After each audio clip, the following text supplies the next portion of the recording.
No one paid attention when the shoe store door opened, just the soft ring of the bell echoing through the polished aisles. Then came a strange, uncomfortable silence.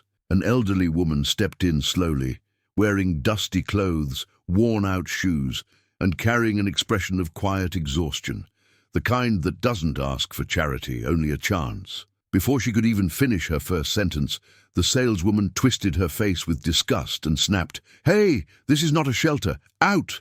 Get out of here, you filthy old woman!" Some customers giggled, others turned their faces away, but everything changed when a man in a tailored suit walked in behind her. The shoe store was well known in the city, expensive models, polished displays, premium service, and a staff trained to keep up appearances. Erica, one of the saleswomen, loved feeling superior, especially toward anyone who looked poor. The elderly woman, Mrs. Teresa, was simply looking for a comfortable pair of shoes for a job interview as a kitchen assistant. She was trying to rebuild her life after difficult years. What no one there knew was that the owner, a young millionaire, had returned from abroad and was visiting his store that same day. And the woman being humiliated was someone he never imagined seeing like that. Mrs. Teresa walked in, holding her old purse as if holding on to her own dignity. "Good afternoon. I just wanted to know if you have any comfortable shoes," she murmured softly.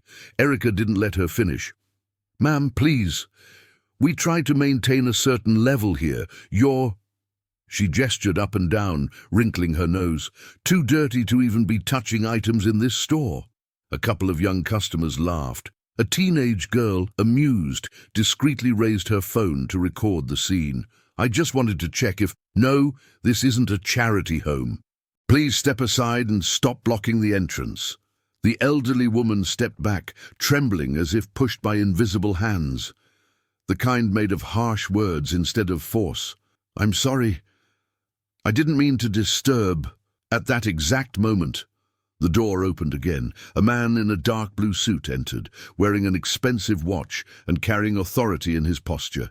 He walked forward, glanced toward the commotion, and froze. His expression hardened instantly, as if ice had taken over his features. "What exactly is happening here?" he asked. Erica straightened her posture and smiled proudly, believing she was speaking to another wealthy client. "Oh, sir, nothing serious. Just dealing with a problem. This lady, poorly dressed, insisted on touching the displays." Mrs. Teresa lowered her gaze, trying to hide her face, ashamed to be seen by her own son in such a state. But it was already too late. The man stepped closer, voice trembling. "Mom, what are they doing to you?" Erica's smile vanished. "Mom, her." The man immediately removed his suit jacket and gently placed it over his mother's shoulders, shielding her from the stares.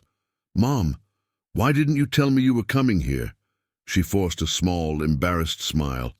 "I wanted to buy a nice pair of shoes to visit you at your office. I didn't want to show up looking sloppy, but they wouldn't even let me walk inside." His throat tightened. He turned slowly toward Erica, his expression now unreadable. "So let me understand.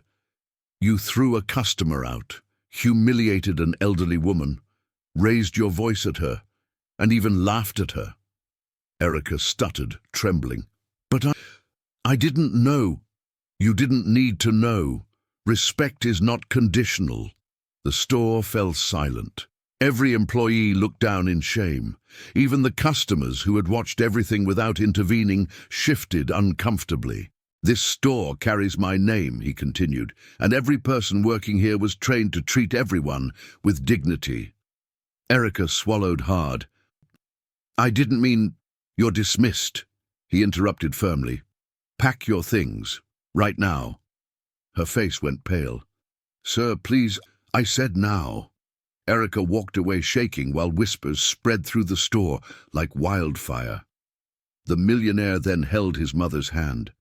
"Come, Mom. Choose any pair you like, any of them, because this store is yours too." Mrs. Teresa's eyes filled with tears.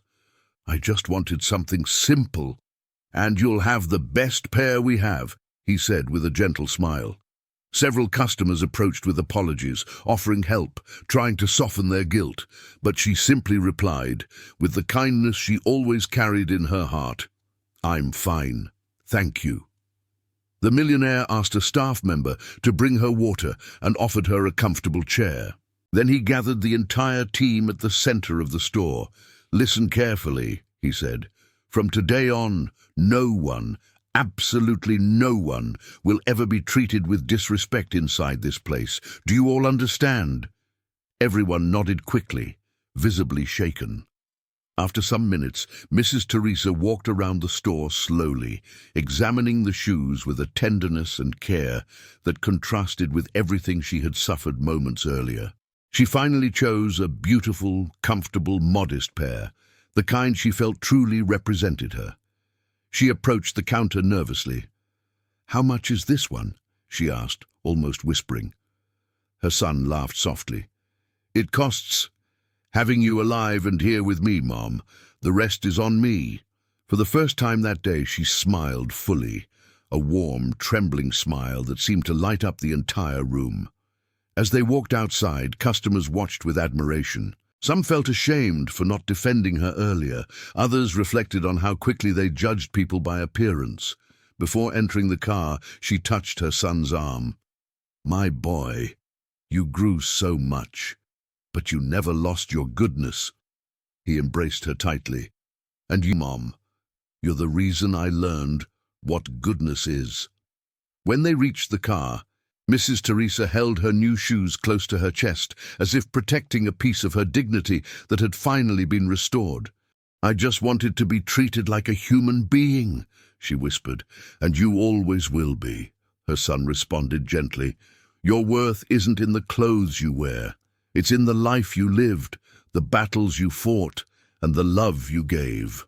The humiliation she experienced that day became a powerful lesson for everyone who witnessed it. But for her, it became healing. And for the millionaire, it became a reminder. His greatest treasure had never been money. It had always been the woman who raised him. If this story touched your heart, comment below, "Respect always," and share this video to inspire someone today.